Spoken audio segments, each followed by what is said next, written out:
Hemshech Hayim Beis, Volume 1. Middle of chapter 167. We are at the bottom. We're at the bottom of page 336. In the middle of Maimer Discourse 42. I think that should be enough coordinates for people to know where we are, right? Okay. And discussion of Adam Kadmon, the primordial man, in the translated simple English. So, in mapping out the interfaces, we are now at the stage of the interface of Adam Kadmon, which really is the beginning of the process, as we've been discussing. What he calls Hascholas Haisavus. But the beginning of the process is also the klal, the klali, all-encompassing state that includes everything that will come from there. And Ak is exclusively that way. All the other worlds, Akudim, Vrudim, Atzilus, and so on, are, as he calls them, Elam Pratim.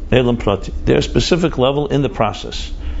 None of them play this role of being the all-encompassing, could say, foreman, or overseer, or blueprint, whatever word you use. So though, as we've been qualifying all the time, they each encompass also the lower levels, but that's, as their particular level, they also include the levels below. That's not their primary role. That's not the exact language of the Rebbe Rashab. That's how I'm explaining it. But as he says, it's Elam Prati. In Bechinas Atzmei, it also has that element. One of the examples we used was like a branch on a tree. So of course, every branch from there will break into more branches, will branch off. But that, you can't call that branch the kloli of the branches. You can call perhaps the seed, or the roots, or maybe the tree trunk. I mean, I don't know, however we decide, but that you can call, because everything emerges from there. So another way maybe to explain it is that even if Atzilus includes Bri Yitzir Asi in a certain way, but you can't say it includes Akudim, that for sure not. It doesn't include that which is higher than it. Ak, there's nothing higher than Ak.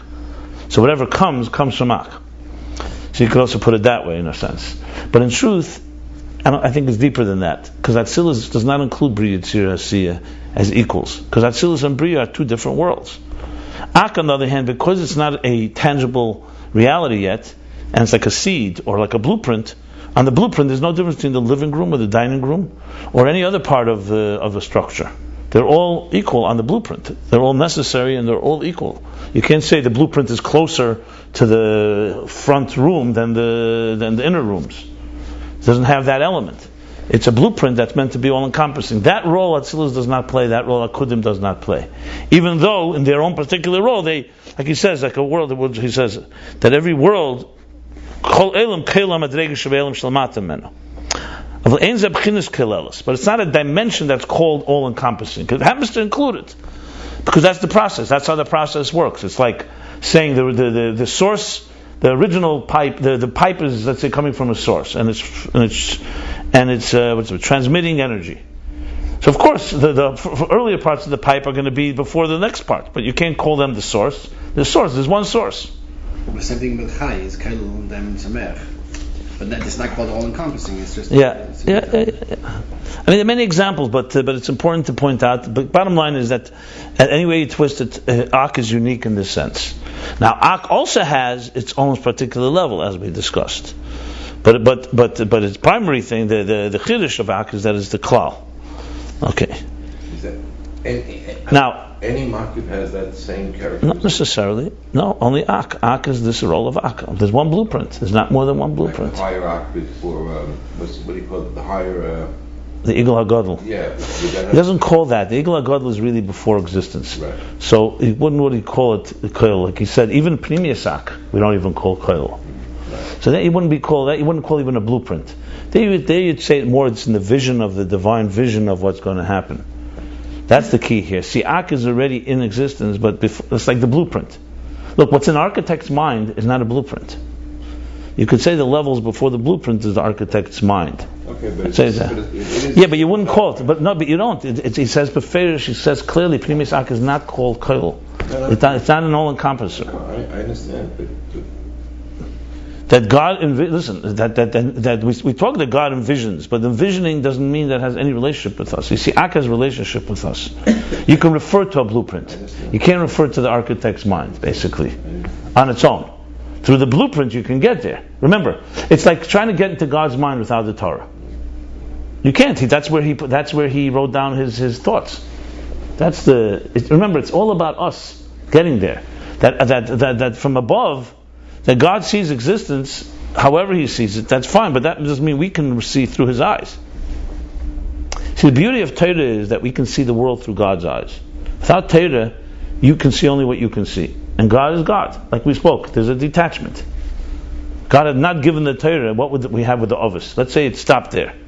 So the Ovis would have reached very high levels. They've reached understanding God as close as possible to what we can, like the Ramak. But they would not be able to see the universe from God's eyes, in God's perspective. In other words, God's eyes, I mean God as He is beyond existence, not God as He's manifest. It's a beautiful point. It's an interesting way to look at Matan Torah, that you can see the world through God's eyes, which is a far deeper achdus than seeing it through our eyes, even when we're aligned, so to speak. Now the Ramak also came after Matan Torah, so it's also with Torah. The question is how high you go and how far you go. You see the world through God's perspective, you mean, not through His eyes. Perspective and eyes, it doesn't mean physical eyes. When I say God's eyes, I mean God's perspective, obviously. What's the difference, perspective and eyes? I'm not sure. In Gashmi's eyes? Yeah, I mean, that's what I'm... Yeah.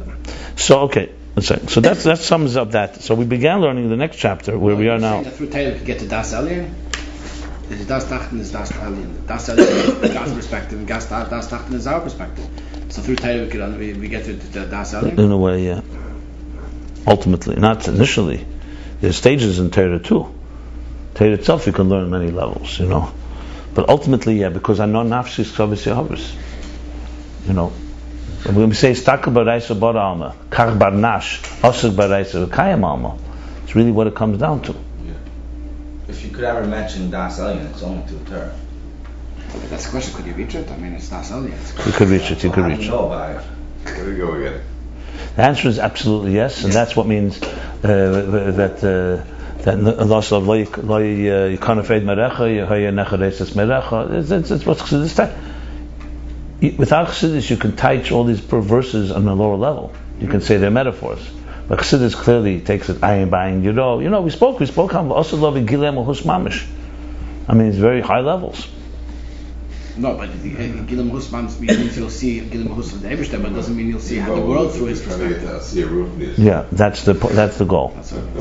And also, but 1 second, Das Tachten, don't diminish it. The ultimate goal is the yichud of Das and Das Tachten. That even when you see it through God's eyes, you also doesn't diminish how we see it from our eyes. In other words, it's a combination of both. Because remember, God is also not bound to Das Elyon. God created the universe, so He can also see it from the way we see it. When you say, for example, Shechina Imam, Golu, right? So it says Golu led and Shechina Imam. Then the Shechina also has Tsar. It means because God manifested that He could see it also from our eyes and has the pain from our eyes. That's only because Atzmus is beyond both. That's why. But look, we keep talking about it. The bottom line is, seeing it from God's eyes does not mean you're not God. It means that the interface is complete. That you don't just see existence on our terms, but you see it on God's terms. That's what it really means. You're seeing God's eyes. You're not becoming God. There's only one God. No one becoming God, no matter what, even loss of love. But Das Elyon is not defines God. God, Atzmus is far beyond Das. Atzmus is beyond anything. What we're having is that we are able to. You have to go from the bottom up. From the beginning, we start with our own yesh. We just see things from our own self-absorbed perspective. Yeah. Slowly you climb, and you realize there's more to life than yourself. Then you realize that more is really the main thing, and you're the secondary. In other words, you're the agent of that, not the other way around. It's not that material beings on a spiritual journey, but we're spiritual beings on a material journey. And as you climb this awareness, as we've discussed, higher levels of consciousness, you come to a point where you realize that Elokus is even beyond the higher perspective. And that both have to come together. That there is a way of being Metzius at the same time being united with the divine. That's really the interface. Now, if you start studying what Gvul is from God's perspective, what's Gvul from God's perspective? We're learning. Gvul is a medida atzmis. It's not Gvul as we know it. By us, Gvul is a limitation. It means something is only this and not more. By God, it's not. You don't use those words, only this and not more. Medida atzmis, like I spoke yesterday about shiurim and mitzvahs. A shir that God said that a mitzvah has to be done, let's say, on Yom Kippur or on Rosh Hashanah, or with this measurement or in this size. That by us, it's this size and not something else, because that's human terms. From God's perspective, no. He basically took his whole infinity and said, I want it now in this little package. So basically, it's infinity packaged in the finite. Put it in different terms. For us to come to that requires a lot of avodah, because we have to first get beyond our own limited view. The goal here is not that you get to a point where it's bli gvul, period. It's bli gvul within gvul, because still the mitzvah still has to be done with a shir. Even if you jump to the highest levels, even the biggest tzaddikim still eat the matzah exactly with the way it's commanded to eat it. They can't say, hey, you know what, up there doesn't make a difference, shir, no shir, what difference does it make? It's all. Because the bli gvul wants is gvul.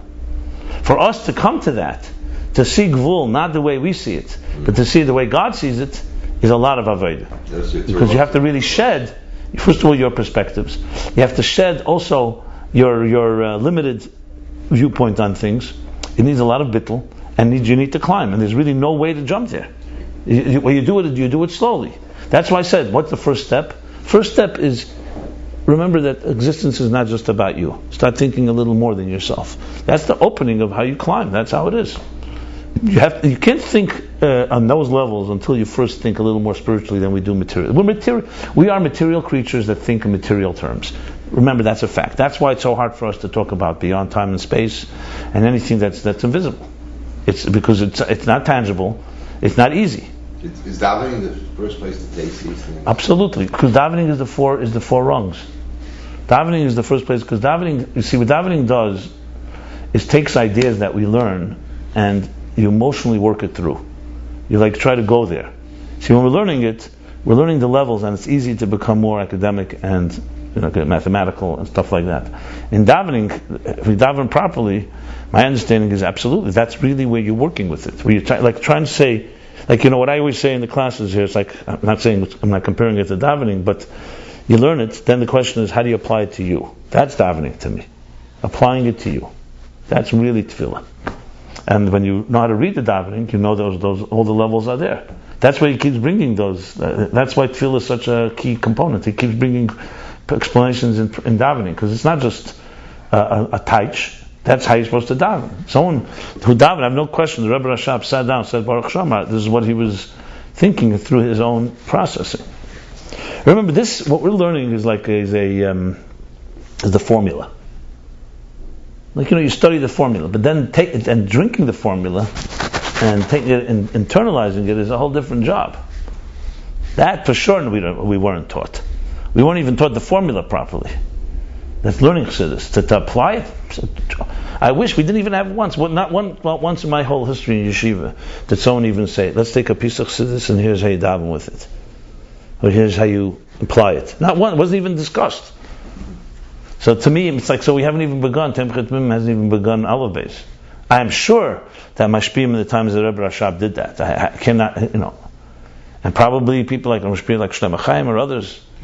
It became Chassidus became. Does the Rebbe bring it into his memoirs? Yeah, I mean, for sure.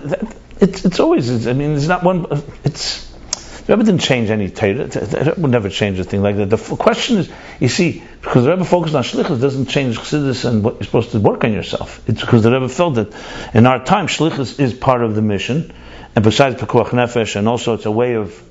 Remember, as I said the other time, when you teach others, you're forced to teach yourself. The Rebbe never negated. Would have a problem that a shliach every morning davens for an hour or 2 hours on the talis? Why? On the contrary, they have the most nachas from that. If you take the Rebbe literally, there's not one psicha when the Rebbe speaks of bracha. He gave brachas to the bochum every Yom Kippur. So he said, "Avedus at limudat Torah, avedus at tefillah, kima mitzvahs behid." There was never skipped one of those. Let's be honest. Activism is easier, and it's definitely a critical point of the Rebbe's shlichus. But it was not. If you hear any sikh of the Rebbe, people who don't know the Rebbe's talks, they think that all the Rebbe was talking about was activism. I know people, I know journalists and others who come to interview me. So I always tell them, why don't you go read a talk or two of the Rebbe? And they're shocked because it's all dense, and they think the Rebbe was just a cheerleader. Like telling people go out on Mivtzayim, go on Mivtza tanks, like like a guy yelling, like a color war leader. Yeah, and they can't believe that there's not one sikha that's like that. Even though in every sikha you have that activism, but it's never. It's always like the result of the sikha. The end is the hera, but it's always dense learning. Everything begins with Torah and learning. Even the Rebbe's simplest Mivtzayim all began with a whole discussion for hours. The Havana of it and why and this and the proof. Because Rebbe is a Talmud Chacham. Everything starts from Torah. Nothing starts from the action. The action is informed by the Torah. That's the beauty. Huh? Right, but the Rebbe never starts to say let's talk what we're doing today. It never starts that way. It always starts. Today is Shabbos. This state in Rambam, Zayar, Rashi, Apikiyov, questions and answers and pilpul. Show me one sikha that is easy to read. Shabbos is like chulu the whole week. Even the sikhs that talk about like the lessons about the hatakana of learning Rambam, Mivtzayim, they always begin with a whole binyan and a whole learning. Show me once others. Listen, this is my forte. I can tell you that right now. There's not one sikha. I would have loved it. Would have been so easy had the Rebbe just said, okay, today we're just going to talk about what we should be doing today. Mivtza matzah, whatever it is. It was never that way. The Rebbe did say the order of the day.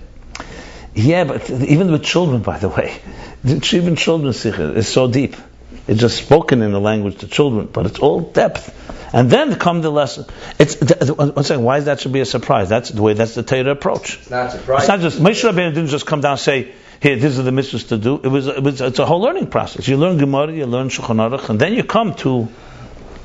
Let's put it this way: action informed by knowledge is a whole different action.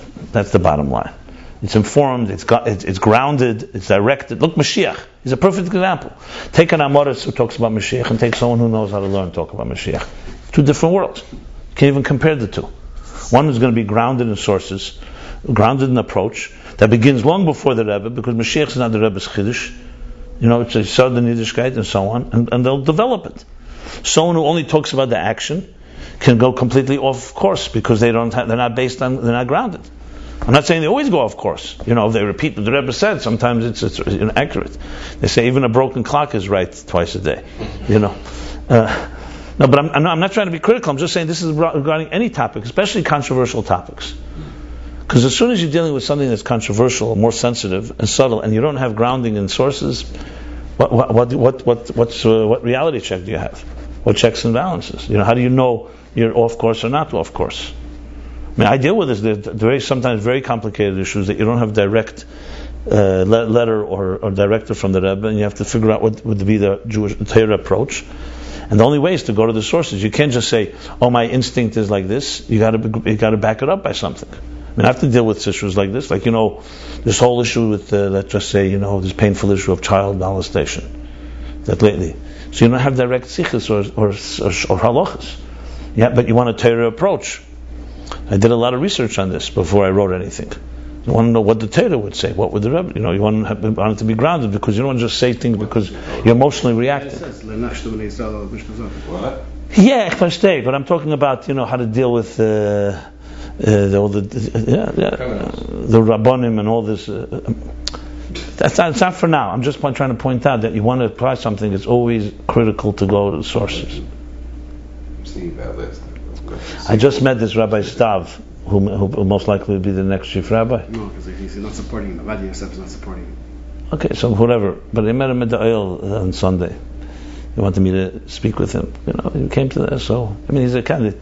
The thing is, the other ones I think is above age. That's why. Yeah, he's already out though. Ariel, the whole thing fell through. Yeah, he's not running. He's the only Ashkenazi, I think. Okay, so whatever. It doesn't make a difference. Yeah. He is, whatever. So very, very sweet guy. Speaks fluent Yiddish, English. He's a Mizrahi rabbi. Says we're going to be the first, that's not. Is that a Talmud Chacham? I can't tell you. Yeah, he was knowledgeable for sure and very respectful. Checking He knows his stuff. Yeah. He's a dayan. Look, I don't dismiss it. No, I'm not dismissing. This guy, they know how to learn very well. Yeah, he's a solid learner. Solid. Solid learner. Right. He asked me questions about the oil and other things, not about the etzeminion, why so many, the phenomenon, etc. But the interesting, he knew my book inside out. He read my book many times. He told me, For life? yeah, in Hebrew. And the most important thing, he understood. His father was close to. His father was Belzer Chassid. He comes from a Chassidish background. So how did he have such a mizrachnik? So what? That's what yeshivas you go to. Okay, whatever. Yeah. It's not as black and white as you make it. Not at all. Be very careful with these lines. You never know who's who. There are people. He also went to Ner Yisrael for a year. He told me. What's a Mizrahi guy doing in Ner Yisrael? He has a broad education. You can see he's only learned Chassidus. He knows his stuff. So we're talking. So he said to me, one thing that I realized in the Sichos of the Rebbe is unbelievable. Everything has a makar. Everything a source. Because he asked me, why do we take off our shoes when we go in? So I said, honestly, I don't remember a source. I assume it's based on the different psukim that you know that.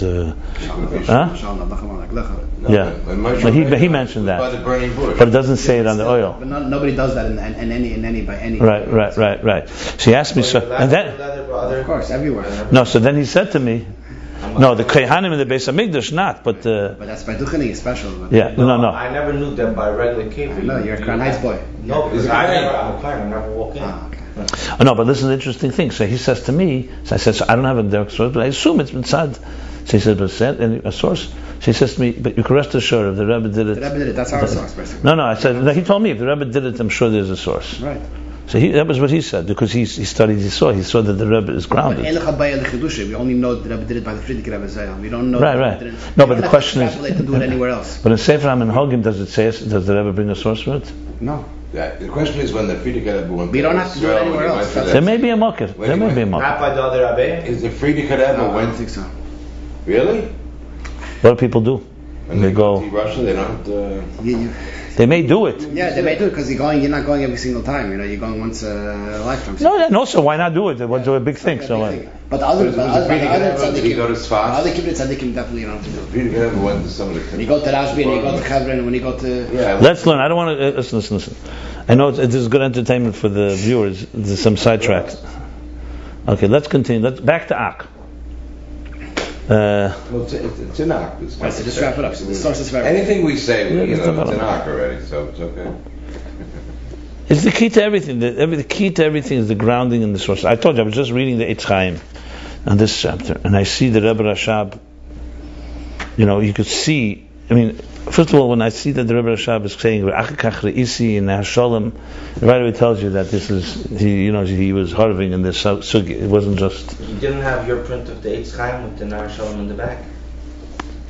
The print actually that they had of Eitz Chaim is different than ours. What he says Shar Mem Aleph, by us it's Shar Mem Beis.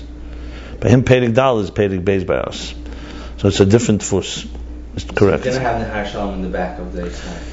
I don't know. Maybe no. I don't know how it worked. It could be that he was. But your Eitz Chaim was printed in Vasha in the Tafresh Nun something. Yeah, it's a conventional Eitz Chaim. The Alter Rebbe and the Rabbeim they used a different Eitz Chaim in most cases. Different tfus. I think it's tfus. They say which tfus it is. People made already the comparisons. You don't have it in the library? They probably do. They for sure do. No, when he says Achakach reisi, remember he could have easily changed and just said B'tener Chal Sholem. It says so and so once he saw it, because he was learning the Eitz Chaim, I guess, on his own or maybe with his father. You never know. I don't know what kind of kfiyas they had. And then when he was writing it, he started going deeper into it. He looked into the Mefarshim. That's not unheard of. That's normal. But I'm just saying, from the language, I went to look at it, and you could see literally how Chassidus is built on the foundations of these ideas are unbelievably grounded in the Arizal Mamish. It's unbelievable. Because the whole elaboration here, see, and also you see the Chiddush of Chassidus, because the explanation that Ak is Kloli, it's all the point there in Eitz Chaim, but you can't understand it. There he just says lines, like Ak, and it goes in detail how Ak includes this and Ak includes that, and here you see the real understanding of it, what the meaning of it is. Like there's no mention at all, Kloli as in, explaining what it means compared to other worlds. Doesn't ask these questions. He just states it as facts. So, anyway, let's go back to where we are. So that's Ak, Chetzenius Ak, we learned. Now comes Pnimius Ak. Now, Pnimius Ak, based on Likutei Torah, the Rebbe Rashab is quoting a Likutei Torah from Mishnah Chassidim. So, we explain that Chetzenius Ak and Pnimius Ak are similar to Arich Anpin and Atik Eimin. So, if there's a Keser Prati, a microcosmic Keser over each world, if you remember the beginning of chapter 1 of Ayin Beis, the first thing he said was Ratzon and Keser is the first interface. Because if you don't desire something, there's no relationship. So God needs to Ola B'Ritzeinei. It arose in His will to create the worlds. And he said there's something very interesting which I want to refer back to. He said it arose in general to create all the worlds. And then each world has its own particular Ratzon. So each world has its own Keser. The Keser of Atzilus is the Ratzon for Atzilus. So think of it, going back to the blueprint, think of it like this. The architect wants a building. But he also wants particular rooms in the building. So there's really two levels of Ratzon here. There's the Ratzon Klali of the whole structure, and there's a Ratzon that governs each particular room. Now obviously the real Klal is the Ratzon Klali, because that's what defines it all. The living room, the dining room, the kitchen, the whatever, are specifics. But there's a Ratzon for each one, so that's the difference. Keser of Atzilus is the Ratzon for Atzilus. Keser of Bria is the Ratzon for Bria. So the desire for each level. And then there's the desire for the overall. And we need both, because we need a structured existence. If you just had the desire for all of it, you would not have specifics. You wouldn't have a world that has made up of details. If you only had the details, you wouldn't have a unifying element. It would be completely like incohesive. Or incoherent, actually. It would be like, imagine having 6 architects. One builds the kitchen, one builds the living room, one builds the dining room. Right. It would be incoherent because it was incohesive. Right. So Ak is like, aligns them all, and is the general, that's the Keser Klali, and then there's Keser Prati. So if the Keser Prati, which means the Ratzon of each world has Atik and Arich is, in other words, let's now dissect the Ratzon even further. There's the Ratzon as it applies itself to the room that it's building. I'm just using that as the analogy. So there, you could say, what is it that you desire? He says, I desire a room with, let's say, 30 by 20, whatever. Okay, so the Ratzon is dictating the 30 by 20, and now come the builders and they build it. That's already Pnimi. So Chochma, Bina, Das, Chochma, Bina, Chesed, Gvura, and so on, they are basically building what the Ratzon of that world is telling them to do. That's Keser. Okay. Good. So they now... The Foreman and the Chesed, Gvura, they're the ones who are actually... yeah, you could say that, something like that. And in this case, you could say it's the architect. I mean, there are a lot of ways to define it. But basically, so one... I don't think your Pnimi would precede the... or Chatzoni. I mean, I would see it completely the opposite way. How could that be? Normally, when we talk about... Arich is the Reish... 1 second, you have to remember. Let's ground it again. Arich is Reish L'Netzalin. Pnimi means the Atik. No. Yeah, it's also Atik. And also, if you look at any Keli, you say the Pnimi... What's are you talking about Atik now? No, I'm talking about the input. He's not talking about Atik. I'm talking about Chochma is higher than Arich, is what you're trying to say? How could that be? So the Pnimi would be before the Chitzayim. Which Pnimi? Chochma? Explaining Arich first. I'm talking about... You're misrepresenting him? No. Let him... I don't think he's saying what you're saying. Yes. You're saying... What are you talking about Atik or Chochma now? No, I'm talking about... You're not listening to what I'm saying, that's for sure. No, I explained to you. I'm talking about Keser. So that's what I made a very simple statement that you don't have people knocking in nails and building a room by 30 by 20 until you have an Arich, a Ratzon, directing that. That's what I said. What is there a problem with that? I think you said that was Pnimius of Keser, but it's not. Arich is Chetzenius of Keser. Yeah, no, but then you said the next step when you... Chochma is Pnimius, exactly. The Pnimius. Not Pnimius of Keser, Pnimi. Because you're not listening to what I'm saying. You're thinking your own thoughts. That's the problem here. You said it was Pnimius. So you thought, but you missed it. It's not what I said. I missed it. Okay, it's not what I said. Okay, good. So since it's not what I said, there's no question here. No question. Right. Clarified. So Pnimi are the people who actually enter, like we learned at length, the faculties, the power of vision in the eyes, the power of hearing in the ears, It's the actual structure being built. That's Eres Pnimim. I mean, we learned this, I would say 70 chapters discussed this, not one. That we talked about the faculties and the Ratzon. So there's a desire for it, but there's a desire that applies itself. And that's Chetzenius Keser, because that's Arich Reish L'Netzolim. That's the Reish, the head and the beginning of the process. Clear? In this context, Arich would be a Koilel. It's a desire that encompasses anything that it desires. All the details that will come from it in that particular world. So whether it's Arich Prati, meaning the microcosm Keser of Atzilus, or the macrocosm Keser of Ak, both of them are Kloli that encompass, like a Reish, like Rosh Hashanah, encompasses all the details. And the workers can go back to the foreman at any moment and say, what did you say? Tell us what this, guide us, etc. There's a relationship between them. Now obviously the Ratzon is removed and higher than the Eres Pnimim, than Chochmah Bina Das. I don't say Das here because Das is not counted in this case, because Keser is counted, Arich. So Chochmah Bina Chesed Gvura Teferes. Okay, that's clear. Then there's a thing called Atik, Pnimis Keser. Pnimis HaRatzon.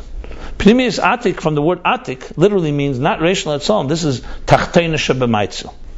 This is the lowest, or so-called the way the emanator, the source, is now imparting a part of himself. So Atik means removed from. It's Netak, V'nivdal. It's removed from the structure. So this here, the workers don't have access. The foreman is someone that's standing and barking orders, or not barking, Arich doesn't bark, but is basically guiding and based on those principles. It's the Ratzon for this particular element. Here you're not talking about the Pnimius of it. And the Pnimius is far more connected to the source. So you'd say here, God would be the source. Atik would be representation of what God wants, but it's not yet been told to someone that can speak to the workers and applying himself to one. He's applying himself to one. That's Atik. Then the Arich is applying himself to what? To want something. Yeah, you could say that. You could say that he's applying himself to want, or you could say it's before the Ratzon. The detailed Ratzon is Arich, and then after. I don't know. There's different ways. You could say it's before the Ratzon also Atik. I think he says earlier that it was in the first chapter. I think he calls Atik more the pleasure behind it all. But it could be before he's even aware that he wants. Remember we spoke about Radlah. Reishad Leisai doesn't even yet know that he wants it. How do you have pleasure behind it all? You think it would be a byproduct of Ratzon being fulfilled with that pleasure? That's how humans work. Yeah. But by God, remember, He doesn't need anything. So it begins with He desires something. Let's say an asava. So there's an asava. It's not pleasure as we understand it. It just means that He desires. Then that desire, remember, creates a field of energy. In the field of energy, the sphere is Saint Ketz. Then there's a stage before He desires. And then the actual desire. There's a lot of levels here. So when I say desire, I'm going to qualify it. I don't mean the Ratz Allah B'Ritzeinei. That already is a level. I'm saying more that on a higher level is God wants something. I don't know, the word Ratzon is not right. Remember we said Ratzon, is the right word. Remember Ratzon already is a level. He made that very clear. So bottom line is, Arich is a Ratzon. That's a defined desire for sure. And that's why, even the three levels of Keser, when we learned the Keser silence, the three meanings, also he spoke that how Keser is like Arich, that relates to the spheres. There's Keser how it relates but beyond, and then there's Keser completely beyond. There's always the three levels. So here too the three levels. There's what's higher than Atik, there's Atik and there's Arich. And then of course there's the Primi. So it all fits because this goes back to the three meanings in Keser, which is really part of the interface. Because remember, you see, Arich is necessary because it's more on terms of existence. Atik is necessary because it's more on terms of the divine. And what's beyond Atik is necessary because it's really where everything is beyond everything and really encompasses both at the end of the day. So what does it mean in Arich, in Ak now? Ak also has a Pnimius Ak, which is Atik, like Atik.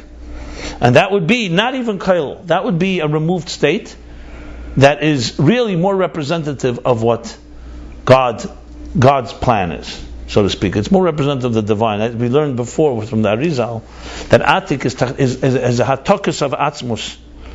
It's not a level. We said before when we spoke the chapter on Tzimtzum. Just want to read those. The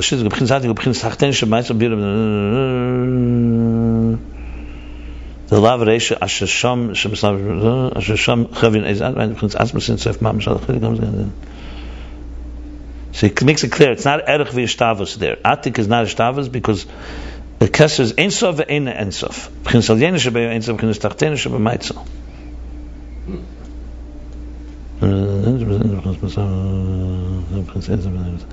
Yeah. More in our language of the Ayin Beis, you could say that Atik is the Eira Ein Sof Habligvul as its Shir Atzmei and defining the Eira Gvul. We're still going to learn about this because is Atik Eir Bligvul or Eir Gvul? That's now the question. So that's where we have reached. That they said with all this, Atik is still Eir Pnimi, not Eir Makif. Which means you can say Atik is the Shir Atzmei B'Koyach, you can say in a way. The Atik of Ak? Yeah. Well, the Ak is Atik. Pnimius Ak is Atik. That's what he said here. It's Bedugma, the Elim Golgulta, but he calls that Pnimius Ak. Pnimius Ak is like higher than Ak. Chitzenius Ak is Ak, and on the top of above its skull is Ke'ein Atik. He says that's Pnimius Ak. That's the level of Pnimius Ak. That's all right, the Pnimius Ak. So Pnimius Ak is what? Atik.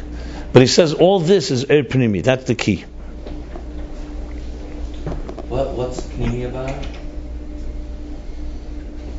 1 second. The core. Reishis Agav, yeah. And he brings proof. From the Likutei Torah, he says clearly Atik of Ak is Reishis Agav. And that's Imken Hazeh B'chinas Er Pnimi. Is there a difference between Pnimius of Ak and Pnimius of Kesser? Because you said it's look, that's why I spoke. If you talk Kesser microcosm or macrocosm, the Kesser macrocosm is Ak. Ak is the Kesser quality. Like I said, think of the example that I gave. It's a desire for the entire structure. That's Ak. So just like the microcosm, there's an inner and an outer. So in Ak, there's inner and outer. The outer we learned is Kailo, encompasses. The inner is not encompassing, but it's still Er Pnimi based on the Likutei Torah and based on the Shitta that we're going here. Because to say it's Reishis Akav, you could say 1 second, but there's an opinion that the Kav is not Er Pnimi, that the Kav is really Er Bligvul, that just manifests in this way. So he's saying it's clearly it's Er Pnimi. We kind of kavana kam the gam masha akab b'chinas mamutzim and ezeh le'em is b'chinas ensor shalom. Okay, 1 second. You say that Okay, so now we have now moved up that Ak is now becoming an interface for higher levels as well. In other words, Ak is now, if there was no Pnimius Ak, so basically, yes, Ak's interface would be between the foreman and the worker, so to speak, between the divine as it relates to existence and existence. That's how you would put it. But now that you say there's an inner dimension of Ak, and that inner is like Atik, so now Ak carries also something from the infinite Eir Ein Sof. Yeah, he's saying like Atik. That keeps throwing me out of that. That's what he calls it, Bedugmas Atik. So what's the problem with that? Why isn't it Atik? I don't know what that means. Tell me what is Why does it Atik? say like Atik? That's what it says in Eitz Chaim. I don't understand that. Because usually Atik refers to Atik of Keser Vatzilus. You usually speak Atik and Arich, you speak in microcosm. So then Eitz Chaim is b'mechadish that there's something similar to that Atik, higher levels. Wow. That's how I would simply explain. What's our... So does that make a difference? That's both microcosm and macrocosm. They both are that. Obviously, it's more pronounced in the macrocosm, but you have to stop thinking in terms of time and space. You have to remember that Atzilus, you can speak about everything without Ak and without before the Tzimtzum. You can speak Atzilus. Atzilus has Keser, and Keser has Atik and Arich. So even Keser of Atzilus, the microcosm, has Tachtena Shebematzel. That's Atik. If you speak relative to the bigger picture, yes, then it's on a lower level. But it's all relative in that sense. It's a relative thing. And I've said there's basically both orders are discussed. Most of Chassidus talks microcosm. But from time to time, when you speak in the whole picture, like here, he goes to the macrocosm. We learned this before also. This is a common, you're going to find this again and again and again. If you see Keser, when you see the word Keser of Atzilus, you can rest assured it means microcosm. Unless spelled out otherwise. I could give you that rule. If it means the macrocosm, the Maimorim will say it. Because that's already Yeah. But usually, if you hear the word Keser Atzilus, Atik, Arich, you're talking about Atzilus. Atzilus Prati, microcosm. Because that's what we usually discuss. That's the levels. Well, I said Naveda for sure. We're talking about microcosm.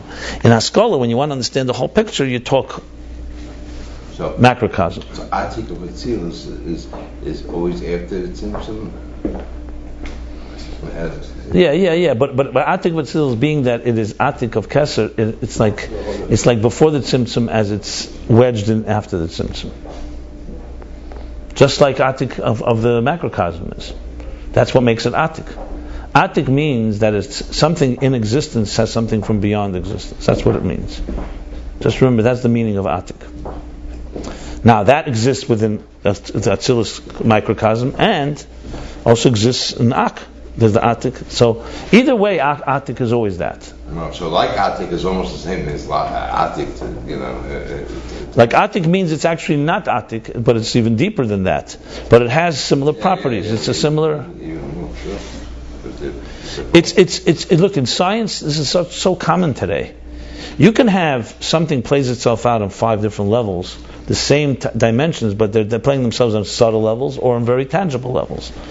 That's really what's going on here. So it begins on a subtle level, and then it becomes a very tangible level. What's the role of Arpnim? You asked me to sum up around 75 chapters. What's Pnim about it? There's Chutzani is more Krelel. What's like? Maybe you shouldn't speak in Hebrew, and you'll understand it better. You asked me the difference between the vision in your eyes or your desire to look at things. Do you see the difference? Which one's Pnim? You'd guess. The vision. Yeah. So how is Atik Primi and Arich Chutzani? Atik is not Primi. Atik is a Makif. What's the Arpnim? He calls it because the Primi is Hamakif, so it has elements of Primi in it, but it's not a Primi in the way you think. So that's a different kind of Arpnim. You don't call it Primi. He said Primi is Makif is a Primi. And you said also before because there's another side to Makif. A Makif is sometimes so-called indifferent. And Atik is not indifferent. But Atik is not a Primi as in having a Keli. That's not at all what it means. There's all kinds of Mamara. We learned about this also earlier. Keser is a Makif always. In Makif there's Primi Samakiv, Chetzein Samakiv. Primi Samakiv is more related to Primi than Chetzein Samakiv. But it's all Makif. You want to know? There's a whole chapter we learned about it. What that means, because the Primus Makiv cares more about the kavanah than Chetzenis Makiv can be more detached. That's what it can be. Yanikas Chetzenis can come from Chetzenis Makiv. So anyway, it's a separate discussion. It's not relevant here at all. Atik is more detached, isn't it? It's not relevant to this discussion. Why is this relevant here? Tell me how it. You mentioned that it's Arpnim. It doesn't say Primi. It says that it's connected to Primi. What does he say? The Lashon. He said Vimkar is a Primus Arpnim. So it's Bligu as connected to Bul.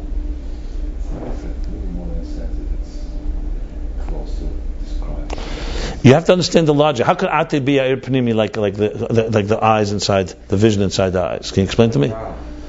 Because Pnimi has another meaning. Pnimi means that it's It's not mislabish. If to refer back to which chapter was it? There's a whole chapter we discussed this. Isn't it more connected to the source where it's coming from? Pnimi is more coming, to this, to bring the essence than Chitzeni.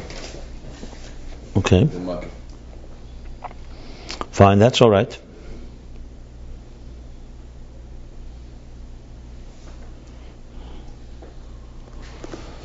Correct. In other words, there's two things to Er Pnimi. The kavana of the Eibishter is that there should be an Er Pnimi. He doesn't want makif. He wants things to manifest in a structured way. Is that clear?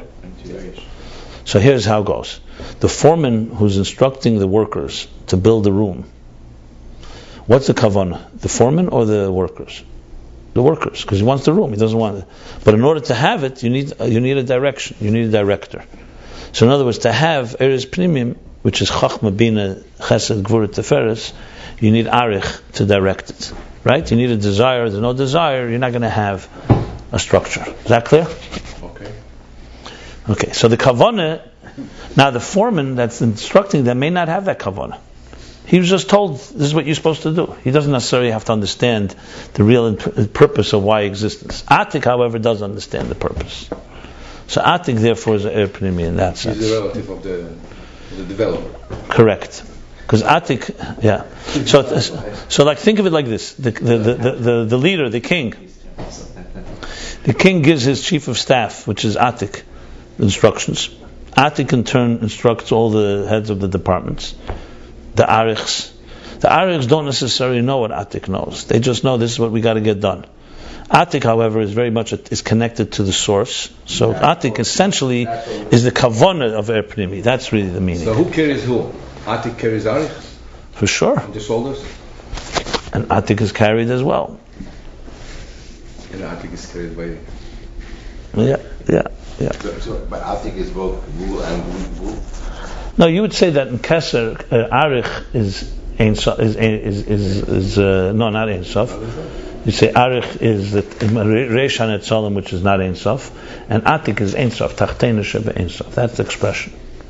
Tachteina here doesn't mean physical lowest, it means one aspect. The detail that God desired, the Shir Atzmei. The one vision that he had. So it's the end. It's like the bottom of the process, the end of the process. That's what Tachtein. We also learned this at length. That's why it's Pnimi, because it's Shir. Look, what we're discussing, by the way, is absolutely critical to the whole understanding of Ayin Beis. If you go back now, I could show you, go back to chapter 27 and chapter 16 and those chapters, and you'll see these ideas are all there. So he's really developing those ideas further now. That's why when I'm discussing it, that's why I'm connecting it all to those chapters. So that's the meaning of the Atik as er pnimi. Not the er pnimi as it rests in a particular keli, because it doesn't. Atik is beyond everything. But that its interest is pnimis. That's why Chetzenius, Klippas could be yenik, can receive energy from Arich, never from Atik. Less smeila b'hayatika. Because Atik does not have room, because Atik is completely aware of the kavanah. Arich could be the foreman, so someone can come and bribe him, so to speak, because he's not so attached to the thing. He knows what he has to instruct, but he's more connected to existence than he is to the source. So Arich is like mechanical? Technically speaking. You can never bribe Atik, let's put it this way. Because Atik is bitl, reishad leisyan, because Atik is not even aware itself what it has. Arich is already aware. As soon as you're aware, it's trouble. So it's a very eloquent structure, that's the bottom line. So Arich has some self-importance? Lefierach, yeah. But you need that, because without that you don't get a structure of a self. The workers would not. Right. There would be Atik would be instructing the workers. You would not have a structure. They'd be busy fabraying all the time. That must be happening now. So you are Arich. Please. We started from his questions. We got to get mix a shvachim b'fun. But I think I want to tell you. And what's if I'm Arich, what are you? You come to. There's nothing else besides Atik. Yeah, there you go. Joking. I want to tell you something. Like I feel that you get a little upset about the fact that we kind of chapter 27 we have learned it, and I noticed what he said yesterday, that we should get to a point where Shir is not only just like a lecture, but it's also a workshop in a way. Like we really go through, because we try to get it very Arechik, very Magitnik. And unless somebody here is like studying for 5 hours at night, but I doubt it. I've got. Maybe. Look. So I think the fact that we can have workshops. I know this is basic for the structure here. Take it back and to really because we're coming all the time back to the. So my response to that was that it's absolutely necessary. I don't know if it's to really do it right. You want to do it. I wouldn't necessarily do it in the order of the chapters. Then you close the sefer, or you designate a certain class or classes or time to have specifically that. Then I would do it a lot differently. I wouldn't be learning. See, I'm actually this is developing now. We're learning, and it's the emerging picture. I'm trying to explain how cup. Trust me, it's a big picture here, and there's so much. I go back sometimes. I see things I don't even remember. And you don't remember. Can you imagine what happens to Arich? Okay. No. And in truth, the proper way to do this is to probably stop at some point and just go back to the beginning and learn it again, and then you'll understand It's completely different. I have no question in my mind. All of us. You have to do that 4 times before you finish the whole Amshir. Right. So I'm trying to do it at least in some type of balanced way. So moving forward as best as we can. But as you notice, I've been doing my chapters slower lately than earlier. I love it, actually. The reason I'm doing this for a reason. It's not just because it's not an accident. It's because now it's being informed by so much that the connections to all of that takes a lot more time. You see, when you're learning it, you learn the first time the subject. Now we're talking about Ak. You have to go back to how he's explained Shirat Mibikeach and all these Pnimi or Makiv where they meet. It's all coming together now in a far more complex way. Also, some of these chapters happen to be extremely dense. They're very, very dense. They were always dense, but for some reason, anyway, it doesn't really matter. I'm just making the point. Okay. So I would say like this: it absolutely deserves what you're saying, and I told you I'm committed to do it. I actually want to do that. I want to actually create a course, a 6-part course in Ayin Beis, taking 6 themes. But then I would do it different. Then I would not go learn chapter by chapter. Then I would take and collect actually. And say, now we're going to look at a selection from chapter 4, a selection from chapter 20, and just bring it all together. Let's address where Gvul meets Bli Gvul, let's say, for example. Let's address what is Atzilus. Let's address what is Ak. I'm just giving an example. I'm not saying that's the way. That's a whole different way. I do this all the time. This is how I think.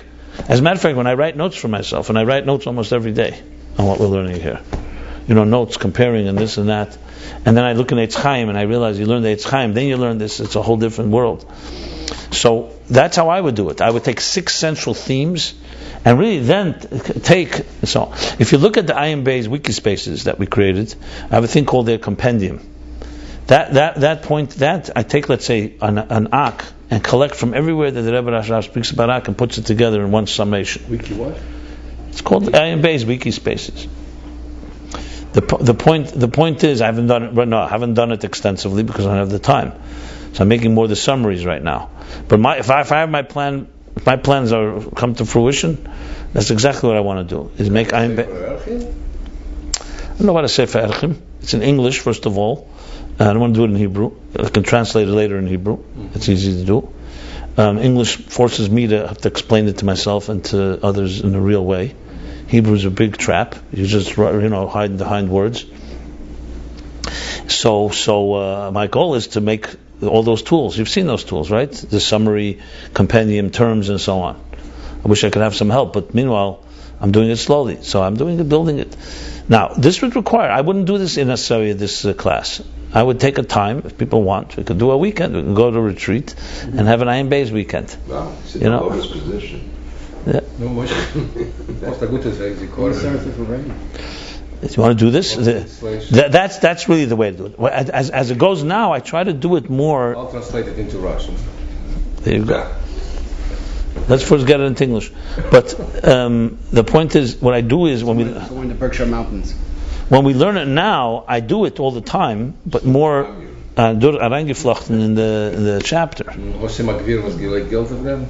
Noch nicht. I'm working on it. That has to be like a real chunk. Then it can be acquired. Now I will go. I'll be more aggressive once I'm. You see, most people don't appreciate this stage. This stage is the research stage. It's learning it, trying to get the picture. The next stage, which is more appealing to the public, is easier to sell. This is harder to sell because this is the hard work. Someone will say, who benefits from this? I know that it's impossible to bring it to the outside if you don't do this. But that's how it is. It's like it's a research. This is the mind. That's underneath. Look, Lefi Erech, I don't want to, whatever you want to say. When the Rebbe Rashab sat in his room and he was writing this, and he was studying it all, there was a stage where he was thinking it through, research, before he presented it.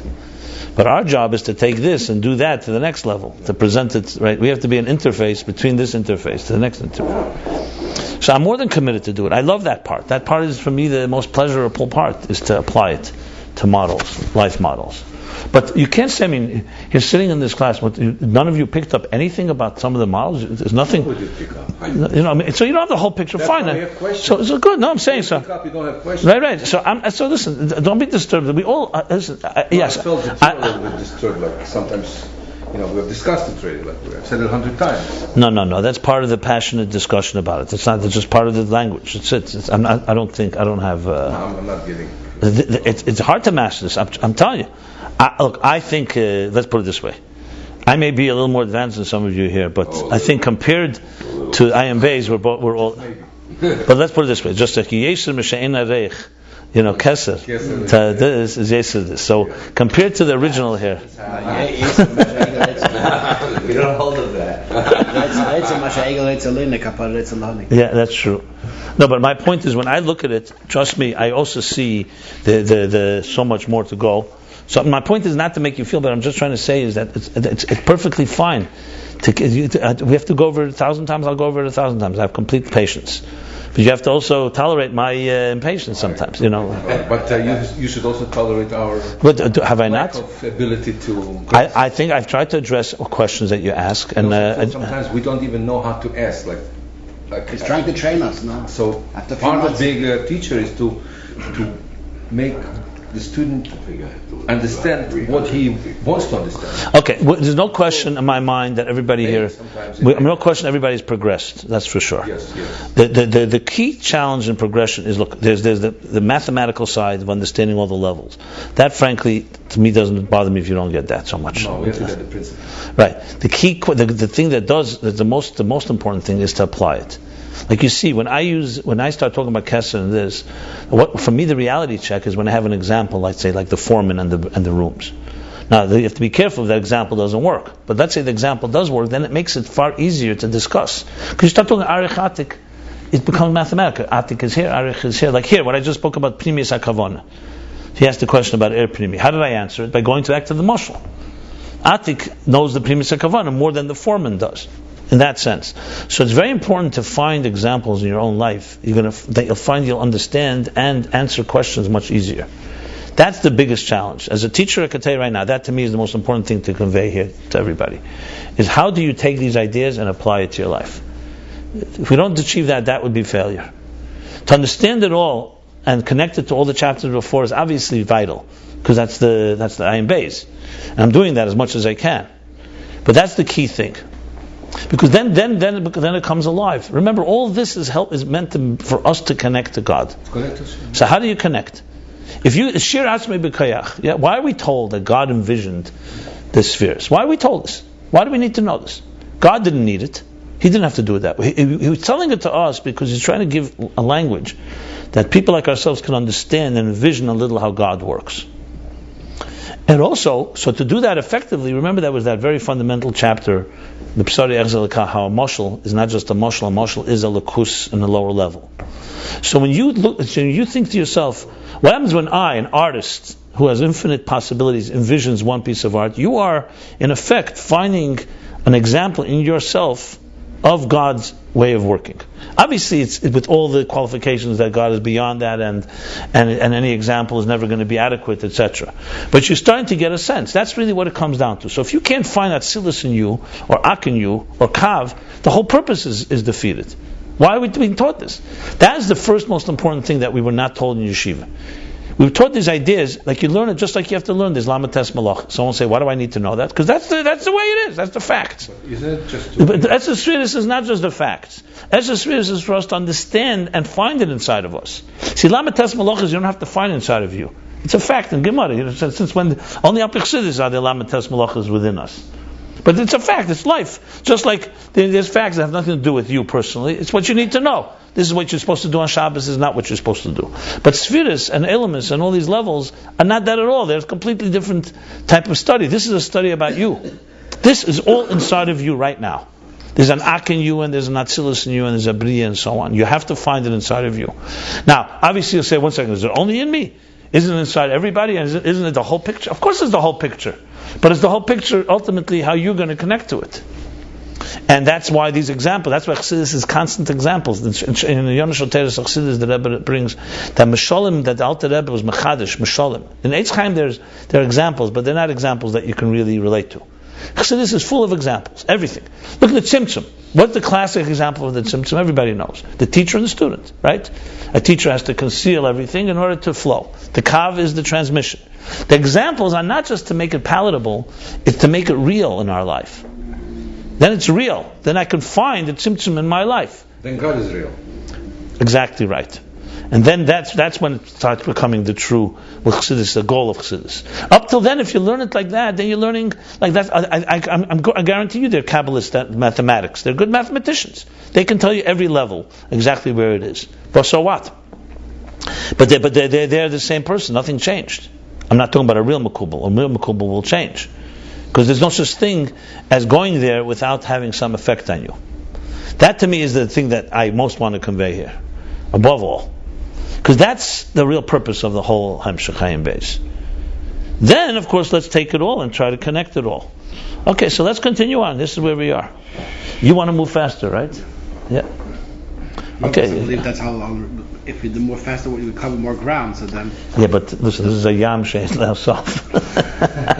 It's like you're just going deeper into the ocean. I know, but the more ideas will be absorbed because. I don't know if they're going to be absorbed because you're getting stuck. No, because even like the Evan. Listen, the Sinai and Zeker, the Sinai and the Zeker Harim, the Beidah Shittas. I honestly like this. We're up to chapter 167. Everything is relative. You go think this one thinks it's going too slow. This one thinks we're going too fast. I don't know. I think the pace is fine because I'll tell you what I'm doing. I'm not leaving one line skipped.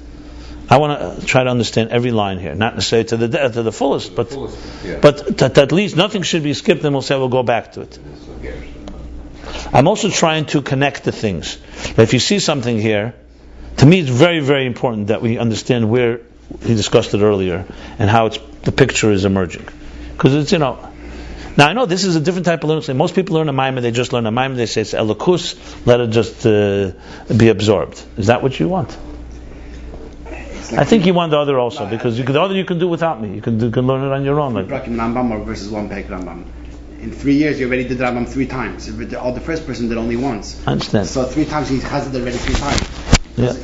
But the one who do 3 if you do more, more gets absorbed. Okay, let's move. I said what I had to say. Let's move on here. Not going to have it perfect. This one wants the air conditioner on, this one wants it off. So you do it in between. You don't spend 3 times as much time doing the 3. But it's the 3rd time you're learning the same thing. But you didn't spend 3 times the amount of time. No. It's the 3rd time you're learning the same thing. So you never went into it. You remember the detail more. Okay. So where are we here? So we hear that there's a Pnimius Ak. And Pnimius Ak is like Atik. And according to Likutei Torah, this is Reishis Akav. Okay? So you could say like this. If we were supposed to make a map one day, right? So Reishis Akav, where the Kav begins, is the Atik on top of the skull of Adam Kadmon. It's Pnimius Ak, and it's Er Pnimi. Because if you remember, we learned at length that the Kav is Er Pnimi. Remember the whole discussion, the Kav is rooted in the 10 hidden spheres, and the 10 hidden spheres is not just Sheresh HaKelim, it's Sheresh HaEris.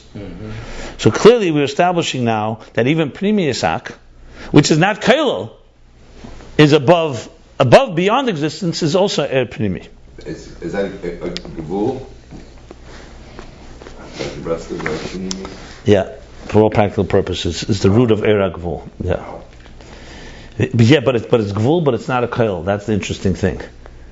See, Arich, or Chachenius Ak, is the root of Gvul. So Gvul relates to it in a close way. Remember, this is key, close. Here we're talking about a Gvul that doesn't relate. It's not close.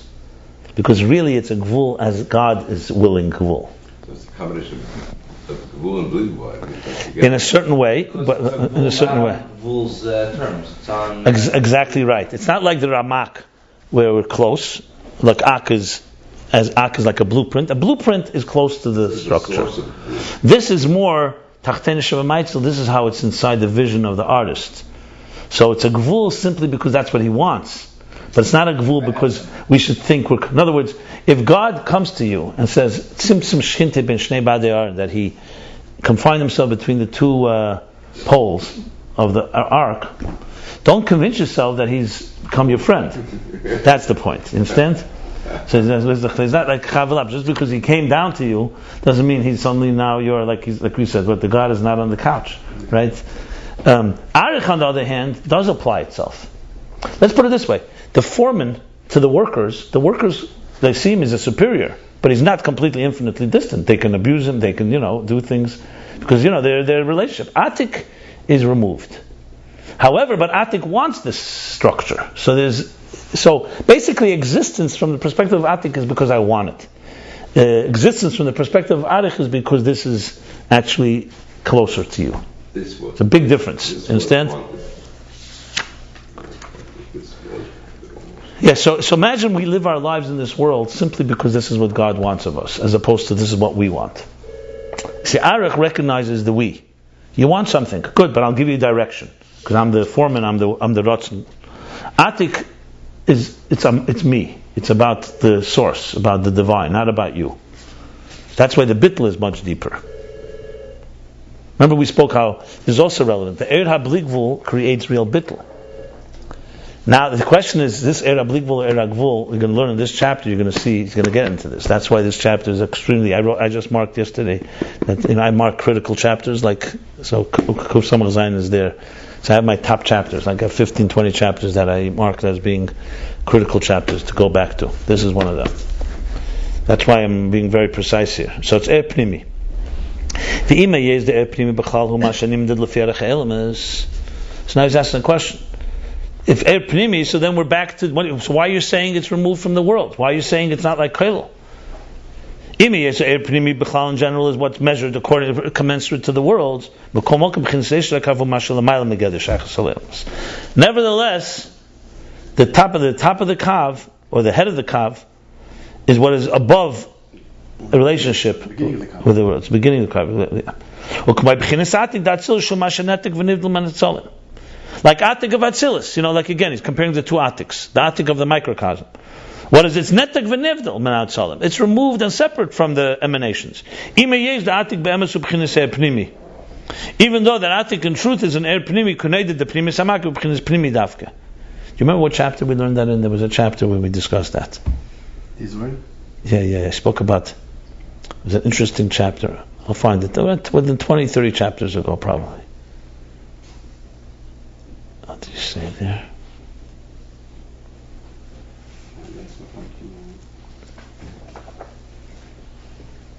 I'll find it. I'll go back. Okay. So even though Atik truth is Eir Pnimi, and that because Pnimi Samak is really Pnimi, but that's not because it relates closely to the creation, to the structure. That's because its intention is the structure. It's the same thing with the head of the top of the kav, or the head, the resh, the beginning of the kav. Even though it's in general an immanent energy, it's l'mayla. He uses twice l'mayla. There we just said before l'mayla.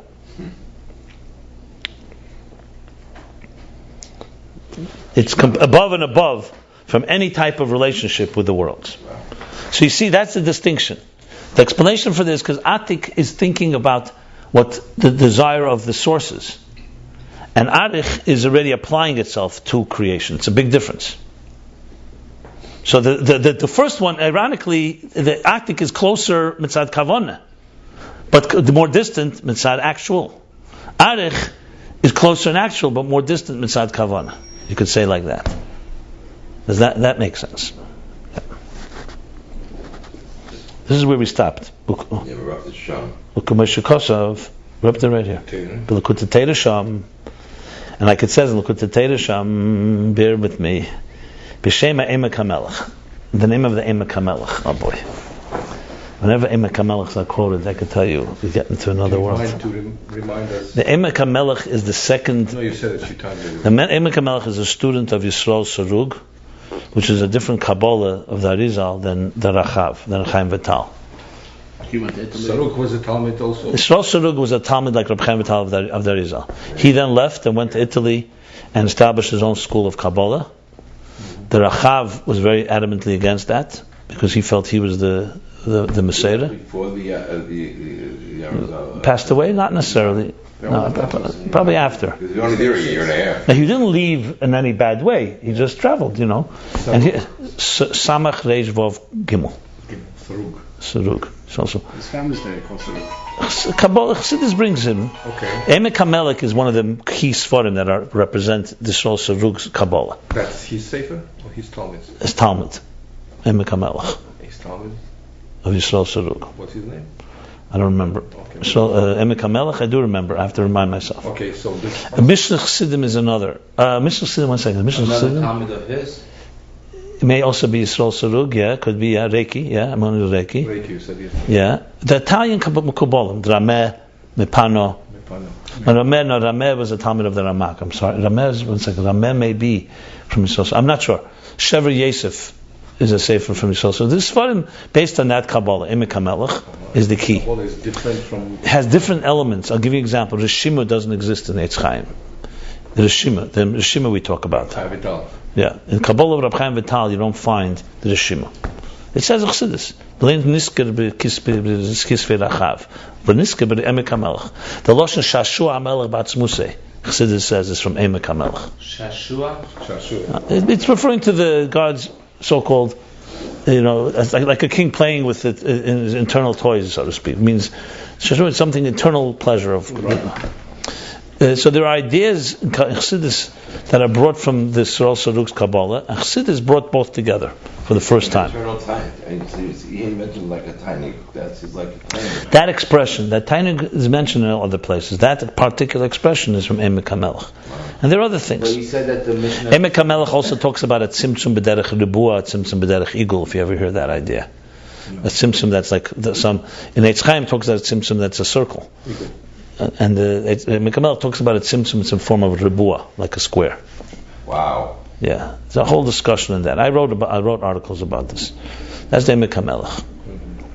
So the Emek HaMelech uses words when you see Lashon like Elam HaMalbish, Elam Like a HaMelubash. cube in 6 dimensions. Is that it? Or squares? Square. One thing that there's also an Emek HaMelech, the Emek HaMelech, the Kabbalah of the Emek HaMelech, which is is mostly to understand that Tzimtzum, they talk very much like a garment. That's not in Rav Chav, like a garment. They talk about a garment, like a square garment, like a talis that folds. So there's the one who wears the garment, and there's the garment itself. That's the moshel. It's a very dominant moshel in Emek HaMelech. Just giving you one thing that you don't find in the result. So you're going to see this right now. He's going to bring it. Chassidus brings a lot, Emek HaMelech. Yeah, because I told you, the Rebbe has a whole order that even though the Rachav wrote what he wrote, once the Alter Rebbe brings many places, Mishnah Chassidim and Emek HaMelech, it's clearly reliable. Listen, it's not unheard of. You have this type of thing, Yeah, and also relying. I don't know if there are contradictions between the two Kabbalahs. It's just different elements are taught. No, Simchei Pshutei is not Yisrael Sarug necessarily. The Hamidim Arizal, they were those that held Simchei Pshutei. The Rachav we don't know either. There's no Rachav's Kabbalah on it. The Rachav wrote the Tzimtzum, about the Tzimtzum Arizal. There's different Hamidim now. Has nothing to do with Yisrael Sarug. But you said something about. I said Mishnah Chassidim is one of those, but it's not because of Yisrael Sarug necessarily. Because even the Rab Chaim Vital, you don't have. Rab Chaim Vital doesn't hold Tzimtzum not Kipshutei, and Yisrael Sarug holds yes. That's not the case. You have about Tzimtzum. We don't know till later students they disagree. That's my point. So that's not an issue regarding the different Talmidim. In the Alter Rebbe, when he's talking in one of the Igros, I think he's talking that with the symptoms of Pshut or not, he said we should look someplace, speak to some Kabbalim to find out their opinion. You have to show me inside what you're referring to. Okay. This is the third time he's citing Likutei Torah. This is Maseh, the beer of Mitzrayim. So he says on top of the beginning of the chapter, you see that Arik is this, and then later he said that this is the Reish Zakav. Now he's saying from Likutei Torah, B'Shema Emek HaMelech, D'chuta Ein Seif. He brings Likutei Torah there. It's like it's written in Likutei Torah, the name of the Emek HaMelech, that the chut of Ein Sof. There's kav chut. That's the language in Eitz Chaim. But often in the Emek HaMelech you find chut, not kav. Aren't they the same? Yeah, they're the same. Yeah, chut Ein Sof means a thread. So kav means a line. Kav chut, a thin kav dak kav chut dak. That's the expression. A thin ray of light. And the language is shebe'elam hamalbish. Elam hamalbish means the elam of the world of the one that is dressing up. So here the example would be that the divine is dressing up and clothing itself with a garment. Eita er kasalma, He wraps himself with light. So here he's wrapping himself up. So So the Chut Ein Sof Shebe'elam HaMalbish, meaning the Chut Ein Sof, this means the Reishis HaKav, basically. Hu B'chinas HaYud Aleph Shebekdusha. The way he presents himself at every level. No. That's what it means. No. What level? We're talking one level here. The Reishis HaKav, the beginning of the Kav. Shebe'elam HaMalbish. Elam HaMalbish is the world, is the beginning of the emanation. The Elam HaMalbish is how the Malbish looks at it. That's what he's saying. Chut Ein Sof She'el Malbish means the Chut of Ein Sof in the beginning of the right before the Tzimtzum. So that would that be like the eagle? So what is Elam HaMalbish? That's the eagle going. I just explained to you. The example that he gives is that God dresses him up like in a garment. So that's Eid Ein Sof. And then there's the Chut Ein Sof that comes from that Eid Ein Sof. So the Malbish is the Eid Ein Sof. Like an eagle. Is that more like an eagle? Yeah. The eagle goes. It doesn't say which exact level. It's one of the levels there. The very beginning of the Kav. Yeah. It could be the Igul HaGadol. Maybe lower than the Igul HaGadol. Who bechinas, now he's saying, what is this level? It's the Yud Aleph, the 11th level of Kedusha. What does this mean? So he explains. We can do it, the Kedusha ain't spheres. Yes, it's known in holiness, in sanctity, there are 10 spheres. Eser v'lei tesha v'lei Yud Aleph, like he says in Sefer Yetzirah. 10, and not 9, and not 11. V'hainu ba'er shebo b'chinas yislapshus b'kelim. That's Elam HaMalbish. That means in the air that it comes manifest in containers, she'er misyachad imam. So when the air manifests in the containers, the energy unites with them. And you can't count the energy as another level because it's manifesting. Like just like the power of vision enters your eye, it's now one. They become one. There's a fusion between energy and containers. So there's 10 containers, there's 10 energies. Meaning they're all 10. There's one set of 10, basically. The Elam HaMalbish, in other words, not how it's Melubish in the containers, how it's in the Ein Sof that's higher than 10 spheres. The Ein Nimneim Noam is not counted with them. And what is that? That's that's the level of He is one, and not in any measurable way. That's Kesed. That is an 11th level. Now we must be talking about Atik here, because Atik is not counted with the spheres. So when you talk about the spheres, there's 10. When you talk about this level that is beyond the spheres, remember to talk about beyond the structure. We're not talking about the foreman. We're talking now Atik. We're talking that level. There's an 11th dimension. This is a Chiddush in Emek HaMelech. It says that. Higher than the 10 hidden spheres? No, we're not talking about the hidden spheres now at all. We're talking here about the spheres in structure of existence. It's higher or lower? I don't understand. Higher than what? We're not talking. Where did you see the word hidden spheres here? I don't see any hidden spheres. Well, you're talking about the highest level of Yud spheres. Higher than the 10 spheres. The 10 spheres in Atzilus. 10 spheres in Atzilus. Then there's Arech and there's Atik. Or the 10 spheres of Ak is the same thing. We're talking after the Tzimtzum here. Kav, we're talking about a Kav, Reishis HaKav. Reishis HaKav is below, is the Malchus of the 10 hidden spheres. So what means 11 though? Doesn't mean 11, there's an 11th level. He says there's a level, 11th level. It's a level that's apart from the 10. That's what he's saying. He didn't say there's 11 spheres. He's saying there's an 11th level in Kedusha. By the way, the Reishis HaKav is Atik, like Atik of Ak, because it's Malchus of Ein Sof. Malchus of Ein Sof. The Malchus of the 10 hidden spheres becomes Atik of correct. Yeah. Atzil is the Klolos, the macrocosm you can call the 10 hidden spheres. The Malchus of that becomes the Atik of Bria de Klolos. And that is removed, as he's saying here. V'zeu gamkin Reishis HaKav. And this is also the Reishis HaKav, the top and the head of the Kav. She'eina b'minyan es spheres. It's not in the count of the 10 spheres. Afilu b'madrega yesel yen. Even the highest levels of the spheres, it's not in that count. It's always removed. So he's making a case for the two aspects of Ak. Yeah, Pnimius and Chetzenius or Arich and Atik. Exactly. And he's elaborating on this higher level, The higher level of Ak, which is going to be an interface to the Ein Sof. Right. Not just an interface between existence to the Klal, Now we're beyond the klal. We're above the klal. And now we're kicking into the Netzach. We're kriying into the place where the first, the Big Bang, where the first emanations begin. Yeah, this is the part of the interface we're dealing with. It's a very critical. So this is this. Well, you mastered this already?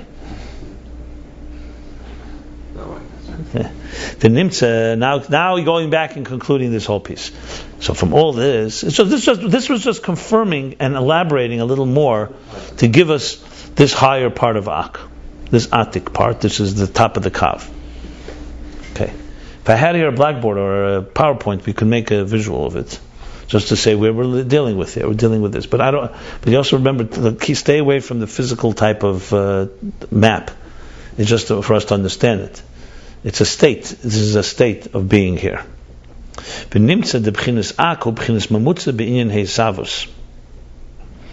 we know from this, we find from this, we conclude from this. Nimtza means kumtes. We derive, that Ak is the interface in Hisavus, in the creation.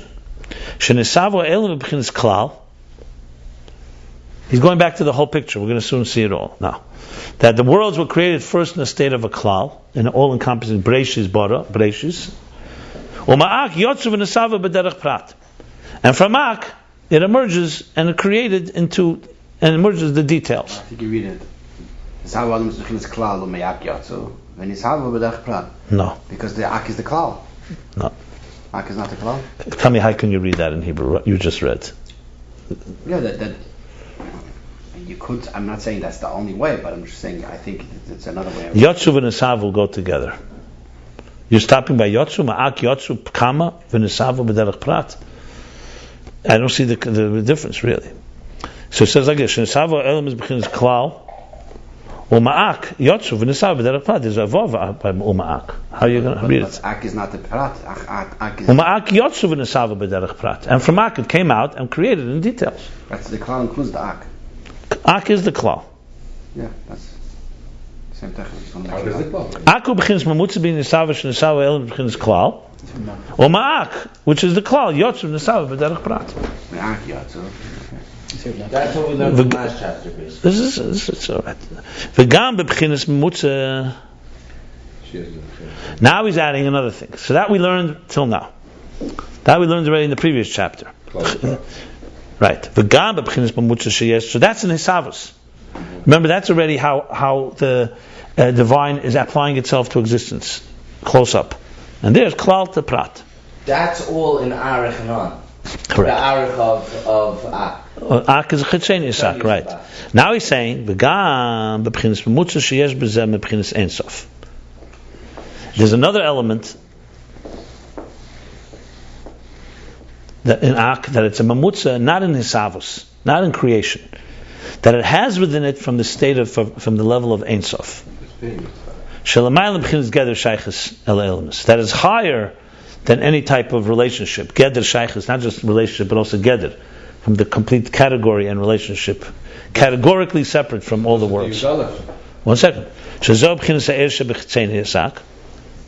Shazo is not referring on the Ein Sof. He's referring to shaychus alemus. The shaychus alemus is b'chinas ha'erem sheb'tzein Yisak. V'hu reishis hakav shazo kedugmas atik. The parentheses can be confusing, but the parentheses is not referring to the higher. It's referring to shaychus alemus. He's just explaining what means shaychus alemus. That's the er of Chetzeni Yisak, which has 2 levels. No. That's the second level. No. We're talking about 3 levels here. No, 2 levels. 2 levels. There's Ak as a klal to the prat, that's Chetzeni Yisak, and there's Primi Yisak that's removed. Oh, I'm sorry, mixing up the Yetzim in the Ak. I was considering it as the 3rd level. That's the pratim, that's the third. Right. Now this inner level, this B'chinas Ein Sof, this mamutza of Ak, that is higher than connection to the world, that's not Chetzeni Yisak. I mean, Primi Yisak, Hu Reishis Hakav. Oh, the parentheses is not what we're talking about. Right, the parentheses, he wants to explain Geder Shaychus Aleilmus. Yeah. But this is the head of the top of the kav, the beginning of that. This is like the dugma of Atik. Now he's adding a chidush here. Just he didn't say it. No. Now he's saying, so what we have is Now we have a third point. The second point is that Ak, Pnimius Ak, gives us a connection to Atik, which is a taste of, let's put it this way, a taste of the source. How the source wants the existence. Not how it relates to existence, but how it wants existence, like that. So what we said, but we established that that's the root of Er Pnimi. We established a Reishis Akav, the level of Yud Aleph, the 11th level. Okay. Pnimius Ak. Atik, that's all Pnimi, that's all Er Pnimi. Now he's saying the parentheses, something he said earlier. Do you remember when he spoke that he said that the air, the Shir Asme B'Kayach, when the air Seviv desires the air Mamala, Reshim remains in the air Mamala from the air Seviv. That even in the air Pnimi, in the root of it, there's also some of the real Bli Gvul. That's what he's adding now. So this is not something new. This has been said before. Oh, actually, he refers to it right here. So even though it's air pnimi, but remember konof and min konof, it's not of the same. It's not of the same fabric. It's not of the same piece, but it's of the same fabric. So he said like this. So in the Lugmas Atik, even though it's an air pnimi, and it wants the worlds, but it has within it also the personality, and it has within it also from real Bli Gvul Legamri. So this is not Bli Gvul. This is Gvul, Er Pnimi. It's the highest level of Gvul. It's how God wants Gvul, but it has also. What I could remember the example was that even when the artist envisioned one piece of art, even in that one you have hidden all the other possibilities. Yeah, no, that's the mashal used back there, the Maris.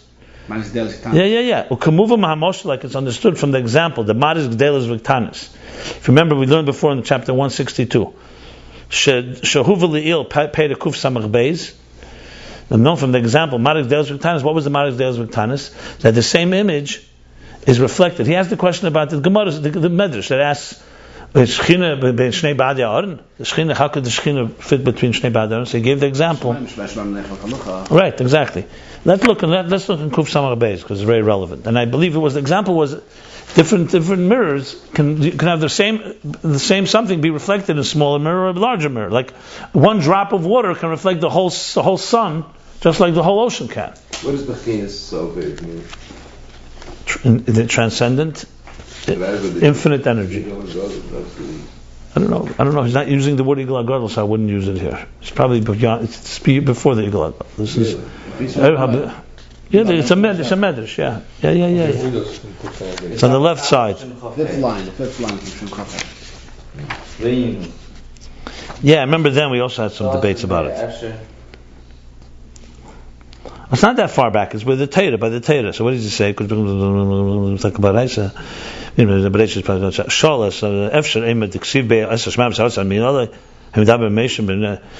Eibishter fills all heaven and earth, and then he spoke to Moshe between two such a narrow place. Amalei, Abba Maris Gdelas, Amalei the Eibevu Shalcha, Reyes Gdela. Bring, the large mirrors. You see your, huh? You see yourself. Yeah, before the shadow. Yeah, you see the shadow. You see it also in large. Abba, and you bring small mirror, and you look there, you'll see it in small. Bahu Lavdavka is a shadow. Bahu is also reflection. Yeah. Shadow of a shadow. Yeah. Amalei Uma'ata. And same thing. So if that's the case with a human being, that's a large mirror. That's what we're saying. That the Gvul is really a Bli Gvul. But he just wanted it this way. So it's really not Gvul because like by his limitation. It's part of his ability to manage it. Yeah. Everything's really Bli Gvul, just the way we look at things. It seems like Gvul. You dismissed the whole Ayin Beis with one line, huh? Everything is really Bli Gvul, he says. I heard what he said.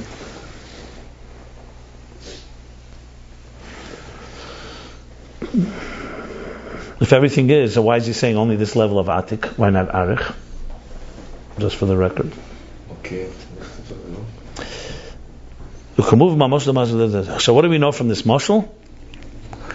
So in other words, in the Eir HaGvul, Reishis HaKav, Pnimius Ak, doesn't just have Ein Sof because it's closer in what God wants, it has within it also the Eir HaSeviv, Eir HaBli Gvul.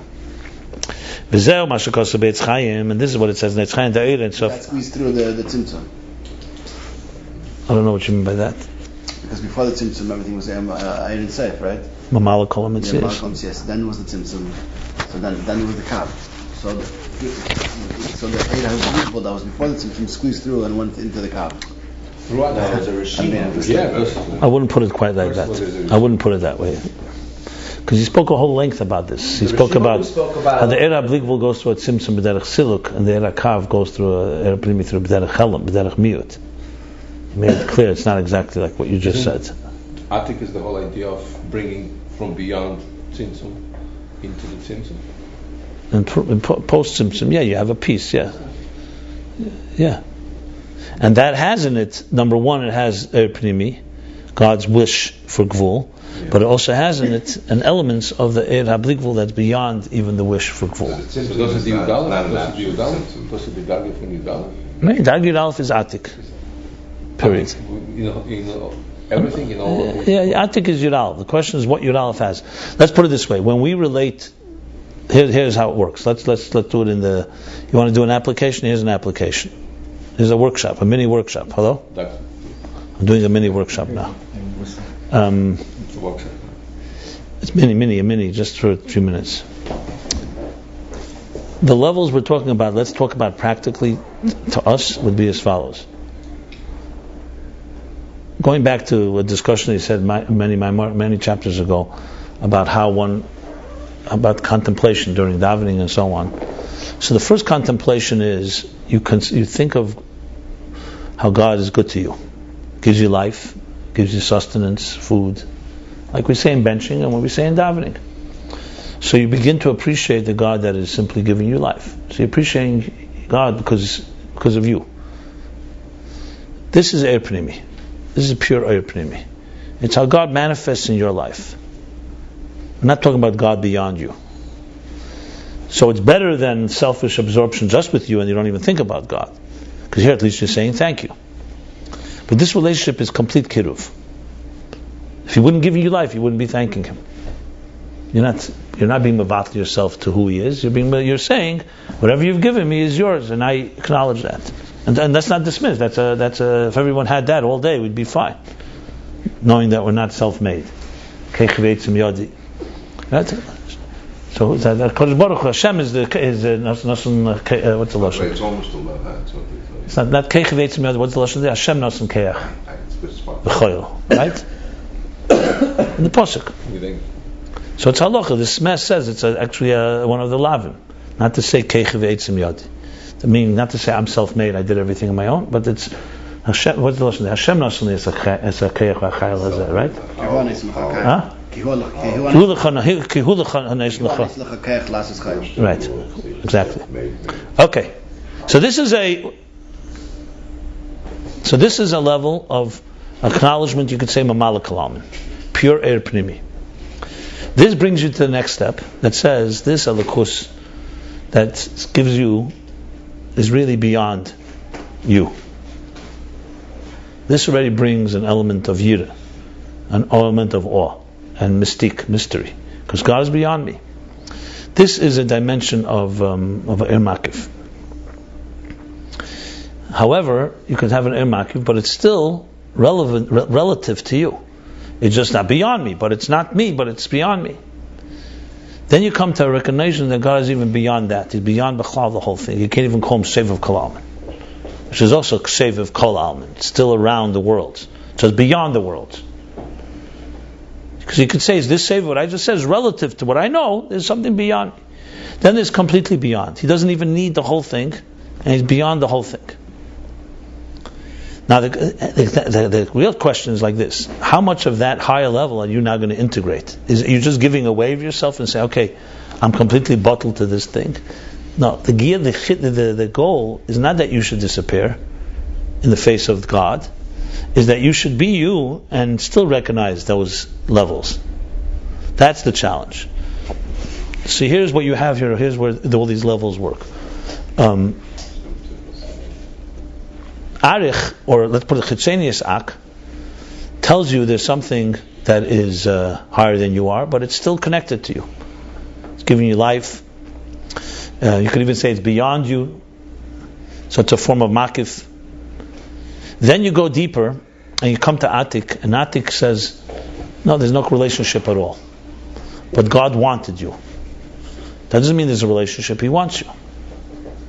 And when you come to that recognition, you come to a bittul, realizing that all I am is really just a result of that, not because God needs me, or because there's some type of closeness we have. It's because God wanted to manifest like that. So that you have is a level of Atik, Primius Ak, Atik, Reshis Akav. But it's still, God wants this structure. So there's still not really God. And is God, does He want anything else? Does God have other possibilities than the 10 spheres? At this point you could say, I don't know. Or I have no connection, I don't have no relationship. This is the piece of art He wants. I understand that He doesn't need it and that He's infinitely distant. This artist doesn't need this piece of art. But when He wants it, that's what He wants. And therefore there's a relationship, at least on that end. And you don't have any relationship with the divine that's beyond the 10 spheres.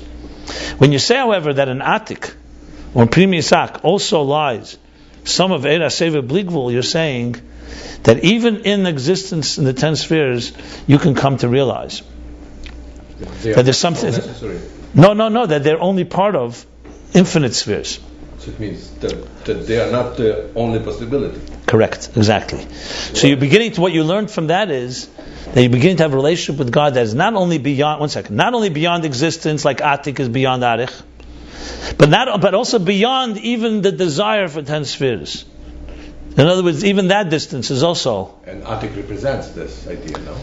So, but you need Atik because you don't want to jump to a God that's beyond spheres, because then you have no relationship with. You want to have something that has. It's there and there. So in other words, the steps in Aveda would be: first, God serves me, it basically gives me life. Okay, fine, we're close.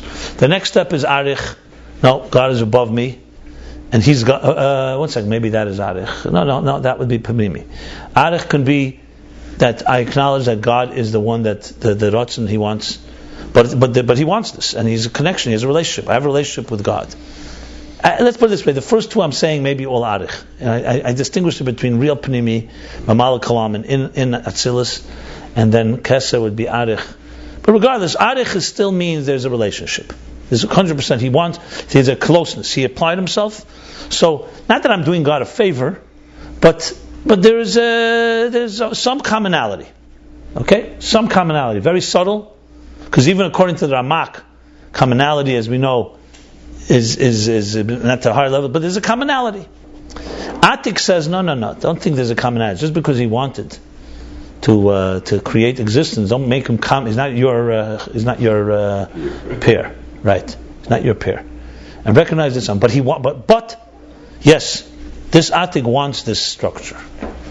So what you have now is beyond us, but not necessarily beyond structure. In other words, if I can understand it through God's eyes, I still see 10 spheres. However, I see them because I want them, not because I need them or because I have any commonality with them.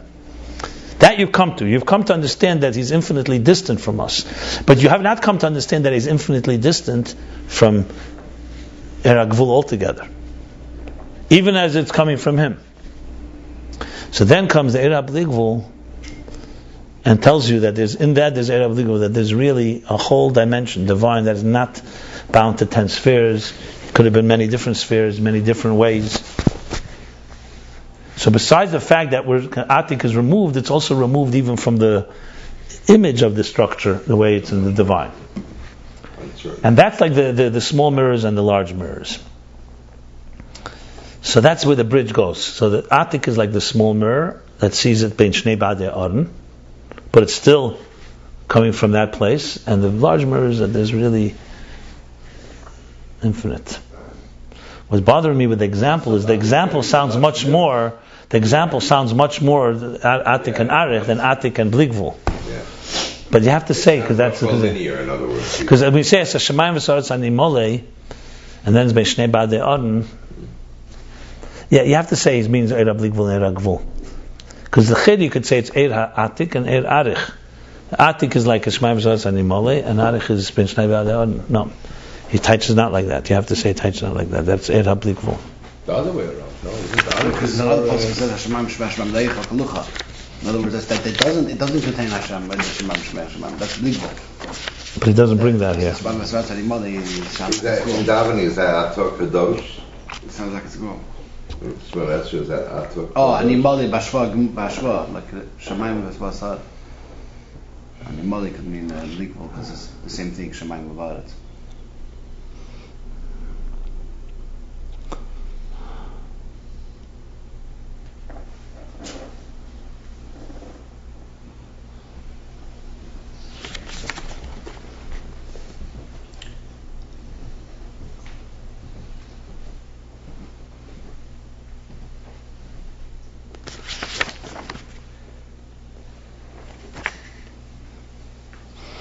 To go back to chapters 162, 163, I think it's very relevant here.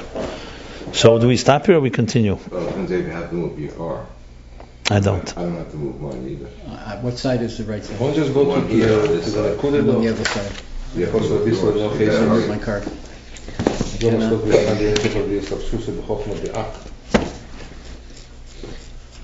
I'll go a few. I'm not sure if I go further here. There could be more complications than.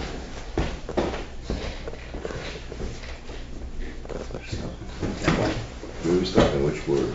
I'll stop here. So we did to the top of page 337 in chapter 167.